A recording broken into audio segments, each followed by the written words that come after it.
Good morning সবাইকে, কেমন আছো তোমরা? আশা করছি ভালো আছো। তো আমিও ভালো আছি। আবার একটা নতুন ভিডিওর সাথে ওয়েলকাম জানিয়ে চলো আজকে ভিডিওটা শুরু করা যাক। সকালে উঠে ছেলে মর্জি করছে স্কুল যাবো বলে, তার জন্য আমি আজকে ওকে প্রথম স্কুলে পাঠাচ্ছি। তারপর শাশুড়ি করলাম স্কুলে নিয়ে যেতে জন্য, শাশুড়ি বলছিল হইব। তারপরে দেখো টমটম দিয়ে স্কুল চলে যাচ্ছে, কি ফুর্তি, মানে স্কুলে যাবোই আজকে ও। তো ছেলেকে স্কুলে পাঠিয়ে মানে কি আজকে অনেক কাম, কাপড় কাছে ধুবো ওগুলা, তার জন্য আমি সকালে মানে মাথাতে পুষ্পাটা করে নিয়েছি। আগের দিন ভিজিয়ে রাখছিলাম, এটা চা পাতা জল দিয়ে কালারটা সুন্দর। সকাল সকাল আমি মাথাতে এগুলো লাগাইয়ে নিয়েছি প্রথমে, তারপরে কাজ করবো। এদিকে এটাও শুকাইবো, আমার কাজটাও হয়ে যাবো। দেখো আমি সমস্ত চুলগুলোতে লাগাইলাম, মানে কি চুলটা অল্প কম পড়ে আর কালারটাও সুন্দর আসে, এত রেড না, মানে শাইনিং করার মতন কালারটা আসে। তো আমার এটাই ভালো লাগে, আমি এটাই লাগাই, পুষ্পাটাই লাগাই। আর পূজা আসছে বলে দেখছে আমার মুখে একবার পিম্পলে ভরে যাচ্ছে। এরকমই হয়, কিছু ওকেশন আসলে হয়েছে আমার মুখে, তখনই এক দুইটা পিম্পল উঠবে, আর তার আগে পরে থাকে না। আর এটা মানে কি অনেক সমস্যা হয় আমার, কেন জানি না, তোমরা কিছু উপায় জানলে আমাকে বলে দিও। ওইদিকে আমার লাগানিটা হলো, তারপরে আমি কাপড় কাচতে গেলাম, অনেক কাপড় বার করছি, মানে আজকে আধা আধি ধোয়া শেষ করে দিব আজকে।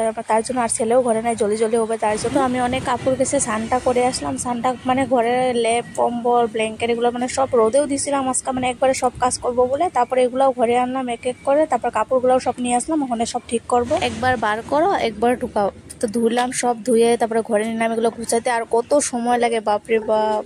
আর তারপরে এগুলো সব আমি ঠিক করে নিলাম এক এক করে, কাপড়গুলো গুছিয়ে নিলাম, বিছনাটাও ঠিক করে নিলাম। আর এদিকে আমার সমস্ত কাজও মানে কমপ্লিট হয়ে গেছে। দেখো সবকিছু গুছিয়ে একবার সব সুন্দর করে রেখে দিয়েছি।